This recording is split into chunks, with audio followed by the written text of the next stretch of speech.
आवाज आ रही है। नमस्कार दोस्तों, मैं हूं दिनेश किवोरा। आप सबका स्वागत है न्यूज टाइम के मंच पर।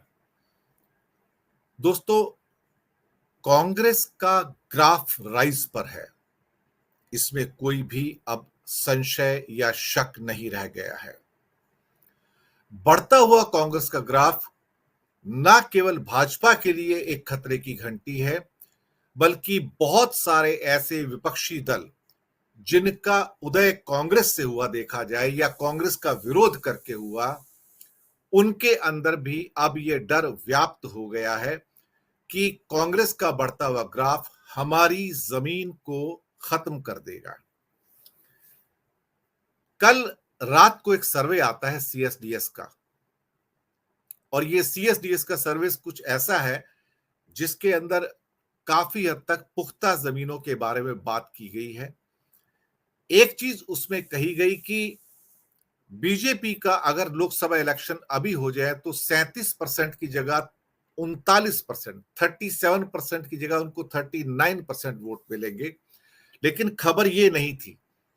खबर ये थी कि कांग्रेस का वोट, ओनली कांग्रेस का वोट, मैं यूपीए की बात नहीं कर रहा हूं, सिर्फ कांग्रेस का वोट 19% से बढ़कर 29% हो जाएगा।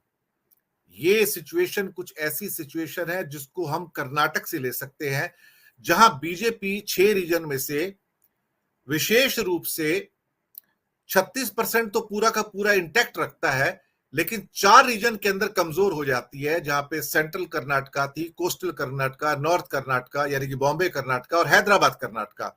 थोड़ा सा राइज उसको जो मिलता है पूरा का पूरा वो सिर्फ बैंगलोर से, और मामूली सा राइज ओल्ड मैसूर से मिलता है। यानी कि सब जगह मार खा के भी 36% है, क्योंकि वो कॉम्पनसेशन बैंगलोर से आता है, जो 2.5 करोड़ का एक सेगमेंट है 6 करोड़ आबादी के अंदर, 6.5 करोड़ आबादी के अंदर। कुछ ऐसा ही परिदृश्य अब ऑल इंडिया के स्कोर पर भी निकल के आ रहा है, जहां पर बीजेपी का आपको स्कोर 37% या उसके आसपास आता हुआ दिखाई दे रहा है, लेकिन कांग्रेस 19 से बढ़कर 29 पे आ रही है। तो 10% कहां से आ रहा है? ये इस जगह से आ रहा है जहां बीजेपी की जमीन गुजरात में, उत्तराखंड में और उत्तर प्रदेश में और पुख्ता हो जाएगी, वहां पे और कंसोलिडेशन होगा वोट का। लेकिन मेजर चंक उनके जो लॉसेस आएंगे कर्नाटका पैटर्न पे, वो बंगाल से आएंगे, बिहार से आएंगे, महाराष्ट्र से आएंगे, एमपी से आएंगे, राजस्थान से आएंगे, झारखंड से आएंगे, छत्तीसगढ़ से आएंगे, और फिर कर्नाटका से तो आएंगे ही आएंगे, और तेलंगाना से भी आएंगे। यानी कि BJP will gain in few pockets in India at this percentage point, but lose at least in 9 to 10 states as far as vote percentage is concerned, and seat also will be the crashed. इन हालातों में ये कांग्रेस का आज का जो graph बढ़ रहा है, ये बीजेपी के लिए, विपक्ष के लिए चिंता कारक है। दूसरी बात, एक और जो आंकड़ा है जो ये कहते हैं कि जिसमें भारतीय जनता पार्टी के करप्शन के ऊपर कहा गया है, आप यकीन नहीं मानेंगे, उनके आंकड़े चौंकाने वाले इसलिए हैं क्योंकि करप्शन के मुद्दे पर बहुत बड़े लोगों ने कहा कि बीजेपी सरकार करप्ट है। 19 राज्यों में 71 लोकसभा सीटों में ये सब आता है, जहां नरेंद्र मोदी 43% के ऊपर सबसे लोकप्रिय है, लेकिन क्लोज आते हुए राहुल गांधी है 27% पे। मोदी का ग्राफ 44% से 43% पे डाउन हुआ है, राहुल गांधी 23% से 27% पे राइज हुए हैं। केंद्र सरकार से जो संतुष्ट है वो करीब करीब 50% है, लेकिन केंद्र सरकार से जो असंतुष्ट है, जो डिससेटिस्फाइड है, वो संख्या ऑलमोस्ट 40% की है। आपको यकीन नहीं आएगा मोदी सरकार का काम कैसा है। अच्छा काम 47%, लेकिन बुरा काम बोलने वाले 40% है। मैं आपको बताऊं तो 47 के मुकाबले कश्मीर पर अच्छा काम सिर्फ 28% और बुरा काम 30%। अब आप देखिए एक मेन मुद्दा भ्रष्टाचार के ऊपर। भारत के 45% लोग कहते हैं कि भ्रष्टाचार रोकने में मोदी सरकार नाकाम रही है और बहुत बुरा काम किया है, जबकि सिर्फ 41% कहते हैं कि अच्छा काम किया, और करीब करीब 32% इस बात को मानते हैं कि ईडी सीबीआई का बेजा इस्तेमाल ये सरकार कर रही है। एक लास्ट का आंकड़ा मैं आपको बताता हूं, एक बार फिर मोदी सरकार, इसके फेवर में कितने लोग हैं? 43%, 43%। और जो कहते हैं कि मोदी सरकार नहीं चाहिए, ब्लंट नो, 38%। और जो जवाब नहीं है वो 18% है।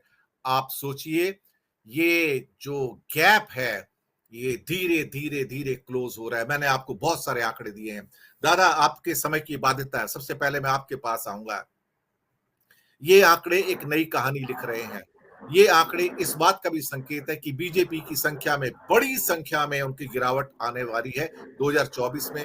और कांग्रेस का राइजिंग ग्राफ ना केवल बीजेपी के लिए खतरा है बल्कि विपक्षी जमीनों की, तो विपक्ष की जो पार्टियां हैं, जैसे कर्नाटक में जेडीएस नेस्तनाबूद हो गई है, क्रश कर दी गई है, वैसे लोकल पार्टियां बाकी स्टेट्स में क्रश होने जा रही हैं काफी हद तक।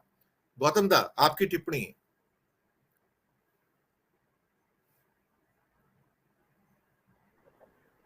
धन्यवाद दिनेश जी। आपने जो जिस सर्वे का जिक्र किया है CSDS, उसके साथ आपको जोड़ना मैंने चाहिए, जो फैक्ट है वो है NDTV CSDS। जी NDTV के नाम, NDTV इसका नाम जुड़ा हुआ है। तो जो NDTV पहले था, आज क्या है आप हम सब जानते हैं। लेकिन आज वही NDTV के साथ CSDS सर्वे करके जो दिखा रहा है, बोल रहा है कि ये अगर फिर भी जितना भी मोदी को ऊपर रखा है, क्योंकि उसको रखना ही पड़ेगा। कोई ऐसे सर्वे ओपिनियन पोल नहीं होता है जो बीजेपी को आसानी से हराते हैं।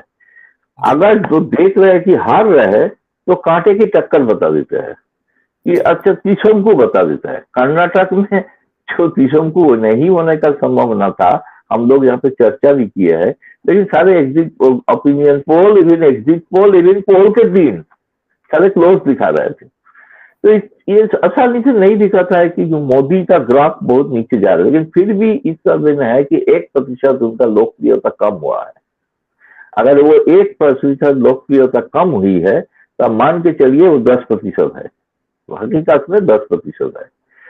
दूसरी बात जो है, जो राहुल गांधी का ग्राफ उन्होंने जो बढ़ाया, वो बढ़ा के अगर वो है तो मैं उसको और भी हम दोगुना कर सकते हैं आप आराम से। तो ये मतलब, तो अगर मोदी राहुल होता है, ऐसे उनका भी एक मानसा भी है कि वो सोचते हैं कि ये लोग मोदी वर्सेस राहुल हो जाएगा तो बड़ा फायदा है बीजेपी का। वो क्या फायदा है मुझे पता नहीं है, फायदा होगा। पहले तो बात है कांग्रेस ऐसे कोई रणनीति लेके चुनाव में नहीं आ रहा है कि राहुल गांधी नेता होंगे कि नहीं, वो तो बाद में तय होगा। लेकिन अगर ये क्लोज हो जाएगा, वो सोचते हैं कि इसके लिए शायद बीजेपी को फायदा हो जाएगा।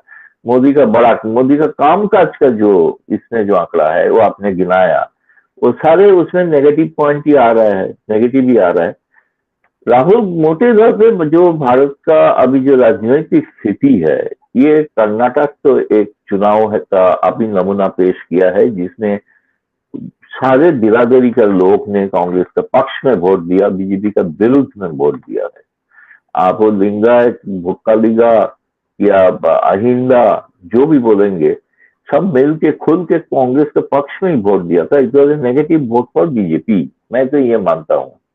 ये जो महल है, ये इस महल में आप ये देखिए कि राहुल गांधी का भारत जोड़ो यात्रा जब से शुरू हुई, उसके बाद से सब लोग मानते थे, उनके विरोधी भी मानते थे, जो उसके साथ भारत जोड़ो यात्रा में जोड़ा नहीं था। ऐसे में छत्तीसगढ़ दल का लीडर के साथ भी बात किया था, उन्होंने कहा कि नहीं, ये डेफिनेटली राहुल गांधी का कद बढ़ रहा है और इसमें एक अच्छा मैसेज देश भर में जा रहा है कि वो देश में जो घृणा का वातावरण जो पैदा किया बीजेपी ने, उसके खिलाफ उन्होंने सबको जोड़ने का जो बात जो दे रहा है, इसके ऊपर डेफिनेटली उसका फायदा मिलेगा। सबसे बड़ा फायदा तो डायरेक्टली आप हिमाचल छोटे राज्य है, आप बोलेंगे उसी टाइम गुजरात में चुनाव हुआ, वहां पे तो कुछ इफेक्ट नहीं दिखाई दिया, लेकिन इसका सबसे बड़ा इम्पैक्ट लेकिन कर्नाटक में दिखाई दिया है।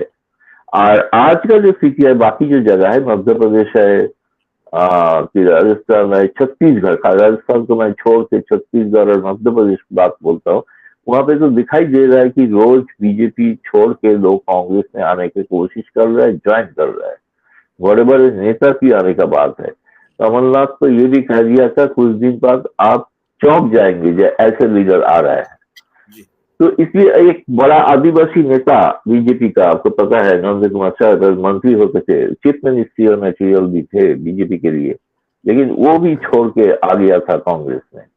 तो इसलिए कांग्रेस का तरह आने का एक स्रोत दिखाई दे रहा है क्योंकि ये पॉलिटिशियन ग्राउंड रियलिटी समझते हैं कि ग्राउंड रियलिटी में जन समर्थन किस पार्टी के पक्ष में जा रहा है।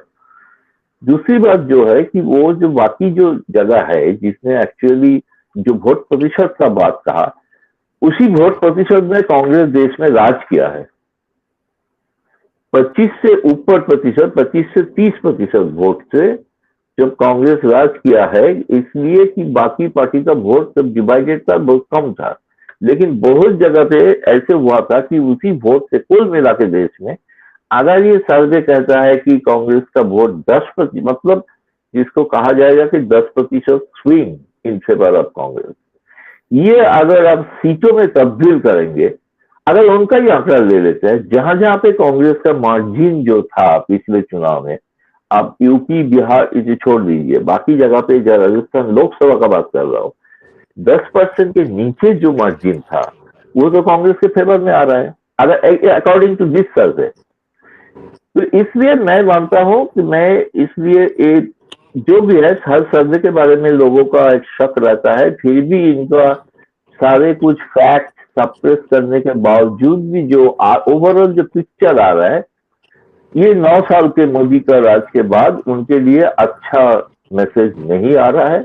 और खुद मिलके कांग्रेस के लिए तो सचमुच ही बहुत ही बढ़िया, बहुत इंस्पायरिंग और अच्छा मैसेज आ रहा है, क्योंकि इस मीडिया में आ रहा है जो मीडिया अभी पहले जो सेकुलर लिबरल का हाथ में थे उससे निकल गया है।